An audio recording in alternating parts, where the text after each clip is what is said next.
নমস্কার, আমি সুকৃতি দান। আশা করি আমরা সবাই ভালো আছেন। আমরা সবাই দেখছেন অ্যাস্ট্রো সলিউশন। আজকে আমি আলোচনা করবো যে সমস্ত কন্যা রাশি বা লগ্নের ক্ষেত্রে জুলাই মাস কেমন যাবে, সব কিছু নিয়ে একটা পুঙ্খানুপুঙ্খভাবে আলোচনা করবো। আশা করি আপনাদের ভালো লাগবে। অনুষ্ঠানটিকে মন দিয়ে শুনুন, বোঝার চেষ্টা করুন। প্রথমে দেখুন, সমস্ত কন্যা রাশি বা লগ্নের ক্ষেত্রে লগ্নের এক্সপেক্টে সপ্তমভাবে শনি অবস্থান করছে, রাহু কেতু দ্বাদশ এবং ষষ্ঠে অবস্থান করছে, বৃহস্পতিদেব এখানে 11th হাউসে অবস্থান করছে। এইগুলো কমন, কিন্তু তার সত্ত্বেও ষষ্ঠ দ্বাদশে রাহুকেতু কিছুটা খরচ খরচা বাড়িয়ে দিচ্ছে এবং কিছুটা শত্রুতা সংক্রান্ত সমস্যা ক্রিয়েট করছে। এবং সেই সঙ্গে রাহুকেতুর এক সাইডে সব গ্রহগুলো অবস্থান করার জন্য অত্যন্ত বেশি আনস্টেবিলিটি, অস্থিরতা প্রতিটা কন্যা রাশি বা লগ্নের মানুষকে কিন্তু ফিল করতে হচ্ছে। অনেক কাজ হতে হতে লাস্ট মুহূর্তে আটকে যাচ্ছে। মানসিক একটা চাপ, মানসিক একটা অতৃপ্ততা, কোথাও যেন একটা অর্থের একটা চাপ, মানসিক একটা ডিপ্রেশন, শরীর ভালো যাচ্ছে না, মন মানসিকতা ভালো যাচ্ছে না, এমন কিছু সমস্যার মধ্যে কিন্তু প্রতিটা কন্যা রাশি বা লগ্নের মানুষকে কিন্তু এই সমস্যা ফিল করতে হচ্ছে। তো যাই হোক, ওভারঅলভাবে যদি বলা যায়, রাহু কেতু তো হয়ে গেল। শনি সপ্তমভাবে থাকার জন্য ব্যবসা, পাবলিক ডিলিংস, রিলেশনশিপের দিক থেকে গঠনমূলক জায়গাটা অনেক ভালো করবে।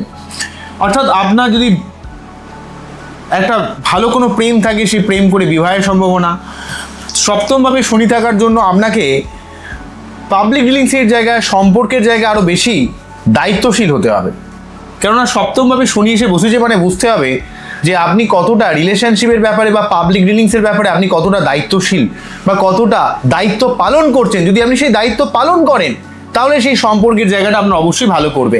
এবং সপ্তমভাবে শনি আপনাকে জীবনের সঠিক দিশা কিন্তু দেখাবে। এই জায়গাটা অত্যন্ত স্ট্রং, কেননা একটা কেন্দ্রস্থানে অবস্থান করছে শনি। এই জায়গাটা অত্যন্ত গুরুত্বপূর্ণ রয়েছে। অন্যদিক থেকে বলতে গেলে বৃহস্পতিদেব উচ্চস্থ হয়ে অবস্থান করছে। যে বৃহস্পতিদেব আপনাদের ক্ষেত্রে সপ্তমপতি এবং চতুর্থপতি, সে উচ্চস্থ হয়ে 11th হাউসে অবস্থান করার জন্য অর্থকেন্দ্রিক দিক থেকে জীবনে অনেক প্রাপ্তিযোগের সম্ভাবনা তৈরি করবে। এবং সেই সঙ্গে সপ্তমপতি উচ্চস্থ হওয়ার জন্য প্রেম, ভালোবাসা, রিলেশনশিপ, লাইফ পার্টনারের সহযোগিতা বা আপনার জীবনে সম্পর্ক কেন্দ্রিক জায়গায় বৃহস্পতিদেব কিন্তু যথেষ্ট একটা পজিটিভ ফল দেওয়ার চেষ্টা করবে এবং প্রাপ্তিযোগের জায়গায়। এবং বৃহস্পতিদেব যেহেতু চতুর্থপতি, সে কিন্তু পারিবারিক ব্যাপারে ভূমি, ভবন, বাহন, মা, পরিবার, পারিবারিক জায়গায় অনেক ডিস্টারবেন্স কিন্তু সমস্ত কন্যা রাশি বা লগ্নের জীবন থেকে কিন্তু অনেকটা কাটিয়ে দেবে। মেনলিভাবে সপ্তমপতি এবং চতুর্থপতি হয়ে উচ্চস্থ হয়ে থাকার জন্য আপনার ব্যবসা সংক্রান্ত ব্যাপারে, রিলেশনের ব্যাপারে এবং এখানে পরিবার কেন্দ্রিক ব্যাপারে বৃহস্পতি স্ট্রংলিভাবে অবস্থান করার জন্য এখানে শুভ ফল পাবেন। এবং সেই সঙ্গে বৃহস্পতি আপনার জীবনে স্বপ্ন পূরণ করতে সাহায্য করবে। কিন্তু কাল সর্বযোগের জন্য একটু আনস্টেবিলিটি অবশ্যই আপনারা ফেস করবেন কন্যা রাশি বা লগ্নের মানুষেরা। তো যাই হোক, বৃহস্পতি 11th হাউসে অবস্থান করার জন্য আপনাদের জীবনে একটা সার্বিক স্বপ্ন পূরণ, আপনাদের জীবনে একটা আর্থিক উন্নতির জায়গাটাতে হেল্প করবে। বৃহস্পতি 11th হাউসে অবস্থান করে তার প্রথম দৃষ্টিটা যেহেতু 3rd হাউসের উপর গিয়ে পড়ছে, তাই আপনাদের মধ্যে একটা প্রচুর একটা কানেকশন বা কমিউনিকেশন বা যোগাযোগ তৈরি করবে। অন্যদিক থেকে বৃহস্পতিদেব পঞ্চম ভাবকে প্রভাবিত করার জন্য আপনাদের জীবনে সন্তান কেন্দ্রিক ব্যাপারে, আপনাদের জীবনে প্রেম, রোম্যান্টিকতার ব্যাপারে বা যে কোনো ক্রিয়েটিভিটি বা প্ল্যানিংয়ের ব্যাপারে বা আপনার সোশ্যালি মানুষের সঙ্গে কানেক্ট হওয়ার ব্যাপারে অনেকটা কিন্তু হেল্প কিন্তু করবে। এখানে যেহেতু বৃহস্পতিদেব সার্বিকভাবে এখানে সম্পূর্ণ ভাবে এই দৃষ্টি প্রদান করছে পঞ্চম ভাবের উপর, ঠিক আছে, এটা কিন্তু অত্যন্ত গুরুত্বপূর্ণ হয়ে দাঁড়াবে। অন্যদিক থেকে বৃহস্পতিদেব সপ্তম ভাবকে প্রভাবিত করার জন্য শনি কি হয়, শনি একটা তো নৈসর্গিক অশুভ গ্রহ, কিছু কিছু ক্ষেত্রে মানসিক চাপ বা ডিপ্রেশন ক্রিয়েট করে। কিন্তু এখানে বৃহস্পতি সম্পূর্ণ শনির উপর দৃষ্টি দেওয়ার জন্য আপনি শনির জন্য যে চাপটা ফিল করছেন, সেই চাপটা কমে যাবে। বিশেষ করে শনি আপনাকে রিলেশনশিপের জায়গায় বা পাবলিক ডিলিংসের জায়গায় বা ব্যবসার জায়গায় যেই দায়িত্বশীলতার প্রয়োজন ছিল, সেই জায়গার সেই চাপটা কিন্তু অনেকটা কমিয়ে দেবে, ঠিক আছে, কারণ বৃহস্পতিদেব যেহেতু দেখছে। তো এই হলো মেন জায়গা। তাহলে বৃহস্পতি, শনি, রাহু, কেতুর এই জায়গাগুলো মোটামুটি একই রইল। এবারে দেখুন, বুধ এবং শুক্র প্রথমে এখানে 4 লেখা আছে, মানে কর্কট রাশি ঘরে অবস্থান করছে। এটা 11th হাউস। তো যাই হোক, 11th হাউসে বুধ, শুক্র, বৃহস্পতি অবস্থান করছে। তাই এখানে অনেক দিক থেকে অনেক প্রাপ্তিযোগের সম্ভাবনা দেবে। যেহেতু লগ্নপতি বা রাশিপতি 11th হাউসে, নবমপতি 11th হাউসে, তাই 11th হাউসে সপ্তমপতি, নবমপতি, লগ্নপতির কানেকশন জীবনে অনেক দিক থেকে অনেক স্বপ্ন পূরণ বা আপনার জীবনে অনেক উন্নতির সম্ভাবনা ক্রিয়েট করবে। কিন্তু মনে রাখতে হবে যে 5ই জুলাই শুক্রদেব রাশি পরিবর্তন করে এখানে চলে যাবে, দ্বাদশ ভাবে চলে যাবে। তাহলে দ্বাদশ ভাব ব্যয়ের ভাব, খরচ বাড়তে পারে। এবং শুক্রদেব নিজে কেতুযুক্ত হওয়ার জন্য ভোগের দিক থেকে, ভালো থাকার দিক থেকে, অর্থের দিক থেকে কিছুটা চাপ ক্রিয়েট হতে পারে। মেয়েদের ক্ষেত্রে লোয়ার অর্গান সংক্রান্ত কিছু সমস্যা বা গাইনোলজিক্যাল কিছু সমস্যা, ছেলেদের ক্ষেত্রে অনেক সময় আর্থিক কিছুটা চাপ ক্রিয়েট করতে পারে, বা লাইফ পার্টনারের সঙ্গে মাঝে মাঝে একটা ভুল বোঝাবুঝি, একটা মনোমালিন্য জায়গা কিন্তু তৈরি করতে পারে। যেহেতু এখানে শুক্রদেব কিন্তু এখানে 1 তারিখ পর্যন্ত 5ই জুলাই থেকে 1 আগস্ট পর্যন্ত মোটামুটি এখানে অবস্থান করবে। তো সেক্ষেত্রে কিন্তু একটু আপনাদের সাবধান হতে হবে মেনলিভাবে ভোগের দিক থেকে, বা লাইফ পার্টনারের সুবিধা অসুবিধা এটা বুঝতে হবে, তাহলে কিন্তু কোনো সমস্যা খুব একটা করবে না। তো যাই হোক, শুক্র এখানে চলে যাবে। অন্যদিক থেকে বুধ 7ই জুলাই এখানে বক্রি হয়ে আগের ঘরে অর্থাৎ মিথুন রাশির ঘরে সক্ষেত্রী হবে, এবং লগ্নপতি বা রাশিপতি এবং দশমপতি দশমভাবে সক্ষেত্রী হওয়ার জন্য কর্মের জায়গায় অনেক সুযোগ সুবিধা তৈরি করবে, কর্মের উন্নতির একটা সম্ভাবনা। যারা দীর্ঘদিন ধরে কাজের চেষ্টা করছেন, কাজের জায়গায় একটা পজিটিভ ব্যাপার কিন্তু দেখতে পাবেন, যেহেতু বুধ কিন্তু দশমভাবে চলে আসবে। তো এই জায়গাটা অত্যন্ত গুরুত্বপূর্ণ হয়ে দাঁড়াবে। কিন্তু মনে রাখতে হবে, বুধ যেহেতু বক্রি হয়ে থাকবে, বক্রি থাকা মানে সে কিন্তু অত্যন্ত স্ট্রং কিন্তু আনস্টেবল। তো স্ট্রং কিন্তু আনস্টেবল, এই দুটো জিনিস মনে রাখতে হবে। স্ট্রং কিন্তু আনস্টেবল হওয়ার জন্য আপনাদের মাঝে মাঝে একটু স্টেট কার্ড কথা বলে দেওয়া, সত্যি কথা বলে দেওয়া, উচিত কথা বলে দেওয়ার একটা প্রবণতা ক্রিয়েট করবে।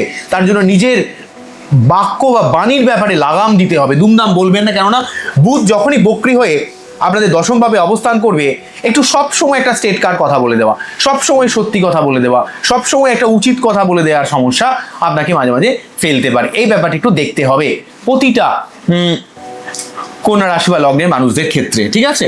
কিন্তু বুধ কিন্তু এখানে দশমভাবে সক্ষেত্রী হওয়ার জন্য আপনার অনেক দিক থেকে অনেক কানেকশন বা যোগাযোগ বা শারীরিক দিক থেকে অনেকটা শক্তিশালী করবে, বোঝা গেল?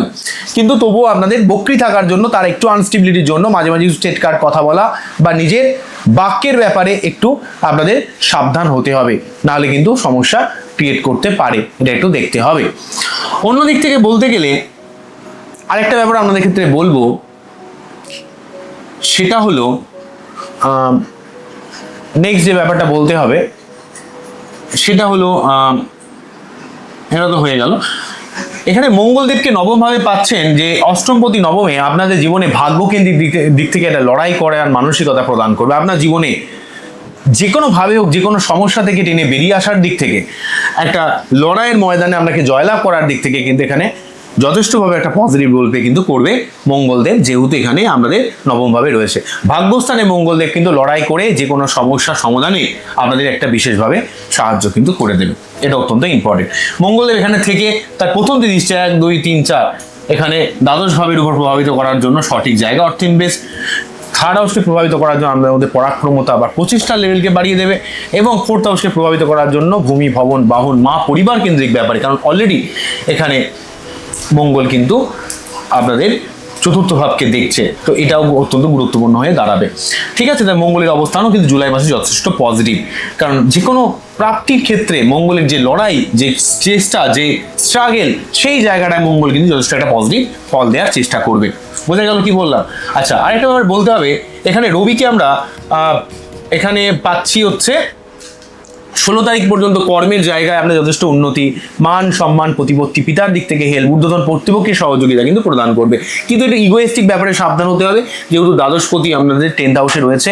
যারা বিদেশে রয়েছেন, বিদেশে কর্মের দিক থেকে ভালো হলেও মাঝে মাঝে একটু ইগোয়েস্টিক ক্লাস তৈরি করতে পারে। কিন্তু দশমভাবে সূর্যদেব 16 তারিখ পর্যন্ত থাকবে, 16 জুলাই পর্যন্ত আপনার কর্মের জায়গায় যথেষ্ট উন্নতি বা প্রোগ্রেস তৈরি করবে।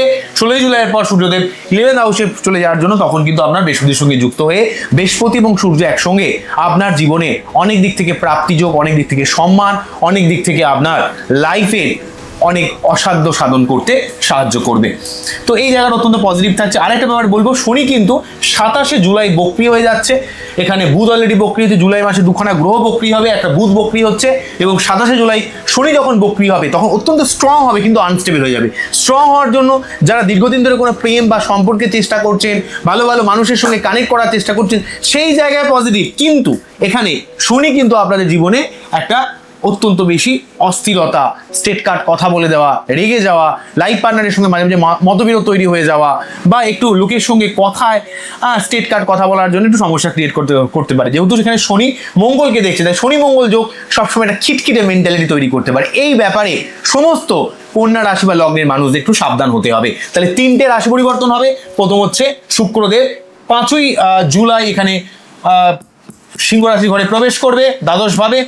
অন্যদিক থেকে বুধ 7ই জুলাই রেট্রোগেট হয়ে ব্যাকে এসে এখানে দশম ঘরে অর্থাৎ মিথুন রাশি ঘরে প্রবেশ করবে। অন্যদিক থেকে বলতে গেলে এই যে সংখ্যাগুলো লেখা রয়েছে এগুলো কিন্তু এক একটা রাশির নাম, মানে 4 মানে কর্কট, 5 মানে সিংহ, 7 মানে তুলা, 6 মানে কন্যা। এগুলো কিন্তু অ্যাকচুয়ালি নাম্বারিং নয়, ঠিক আছে? তো যাই হোক, তো এই ব্যাপারটা হলো। আরেকটা হচ্ছে আপনাদের সূর্যদেবকে 16 তারিখের পর অলরেডি 16 তারিখ পর্যন্ত আপনাদের কর্মের জায়গায় উন্নতির ক্ষেত্রে হেল্প করবে, এবং 16 তারিখের পর অলরেডি অর্থকেন্দ্রিক জায়গায়, জীবনে প্রাপ্তি যোগের জায়গায়, মান সম্মানের জায়গায় হেল্প করবে। অন্যদিক থেকে বলতে গেলে 27শে জুলাই শনি বক্রী হওয়ার কারণে আপনাদের মধ্যে একটু অস্থিরতা এবং আনস্টেবিলিটি বাড়তে পারে, কিন্তু অনেক অসাধ্য সাধন করতে সাহায্য করবে, এবং আপনার মধ্যে একটা লড়াই, মুঝে কুছ করনা হয়, আমাকে জীবনে কিছু করতে হবে, এই ধরনের মেন্টালিটিও কিন্তু তৈরি করবে। কিন্তু যেহেতু কালসর্প যোগ চলছে, তাই সবসময় আপনাদের মধ্যে একটা অস্থিরতা, একটা মাথা গরমের ব্যাপার, সবসময় একটা রেগে যাওয়ার প্রবণতা কিন্তু আপনাদের মধ্যে তৈরি করেছে। এই ব্যাপারে একটু সাবধান কিন্তু হতে হবে। বুঝে গেল কি বললাম? আজকে এখানেই থামছি, আবার দেখা হবে নতুন কোনো ভিডিও নিয়ে। আমরা খুব ভালো থাকুন।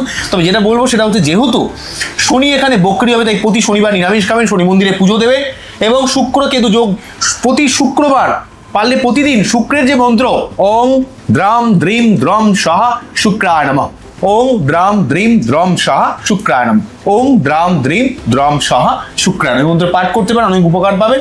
এবং দুমদাম কাউকে কথা বলবেন না, কাউকে আঘাত করে বসবেন না, ঠিক আছে? মাথা গরম করবেন না, কারণ বুধ কিন্তু কম্বাস্ট হওয়ার কারণে মাঝে মাঝে আপনি একটু স্টেট কার্ড কথা বলে ফেলতে পারেন। এই ব্যাপারটা একটু দেখতে হবে, ঠিক আছে? তো আজকে এখানেই থামছি, আবার দেখা হবে নতুন কোনো ভিডিও নিয়ে। আমরা খুব ভালো থাকুন, অ্যাস্ট্রো দেখতে থাকুন। নমস্কার, থ্যাংক ইউ।